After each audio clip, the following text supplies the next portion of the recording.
Hello friends आप अपने channel पूजा ज्ञान सागर को लाइक और सब्सक्राइब जरूर करें। 2026 में शुक्र प्रदोष व्रत कब है, आइए जानते हैं। शुक्र प्रदोष व्रत का क्या महत्व होता है, प्रदोष व्रत क्यों रखना चाहिए। शुक्र प्रदोष व्रत 2026 में जनवरी मास में कब पड़ रहा है, ये भी जानेंगे। प्रदोष व्रत का बड़ा ही महत्व होता है। प्रदोष व्रत में भगवान भोलेनाथ की कृपा पाने के लिए प्रदोष का व्रत रखना बहुत ही शुभ होता है। प्रदोष के व्रत रखने से जीवन में सुख शांति और समृद्धि मिलती है तथा सभी परेशानियों से मुक्ति मिलती है। शुक्रवार को जो प्रदोष पड़ता है वो प्रदोष व्रत कहलाता है। प्रदोष व्रत त्रयोदशी को पड़ता है। प्रत्येक माह में 2 त्रयोदशी होती हैं, एक कृष्ण पक्ष की और एक शुक्ल पक्ष की। 2026 में जनवरी मास में 30 जनवरी को जो प्रदोष पड़ रहा है वो शुक्रवार के दिन पड़ रहा है, तो शुक्र प्रदोष व्रत है।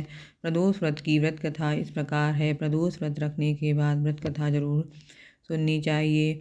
जो प्रदोष शुक्रवार को पड़ता है वो शुक्र प्रदोष व्रत कहलाता है। प्रदोष व्रत की व्रत कथा इस प्रकार है। प्राचीन काल की बात है कि एक नगर में 3 मित्र रहते थे, एक राजकुमार, दूसरा ब्राह्मण कुमार और तीसरा धनिक पुत्र।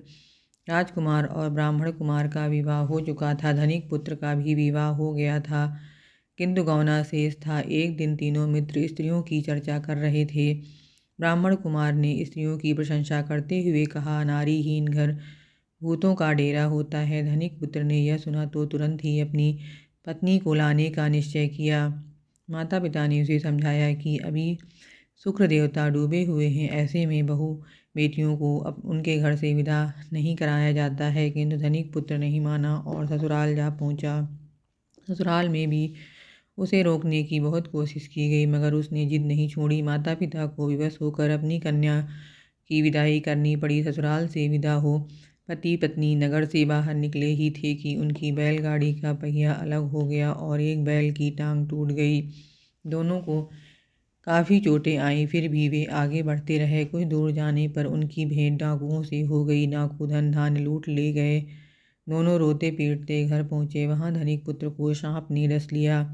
उनके पिता ने वैद्य को बुलाया। वैद्य ने निरीक्षण के बाद घोषणा की कि धनिक पुत्र 3 दिन में मर जाएगा। जब ब्राह्मण कुमार को यह समाचार मिला तो वह तुरंत आया। उसने माता पिता को शुक्र प्रदोष व्रत करने का परामर्श दिया और कहा इसे पत्नी सहित वापस ससुराल भेज दें।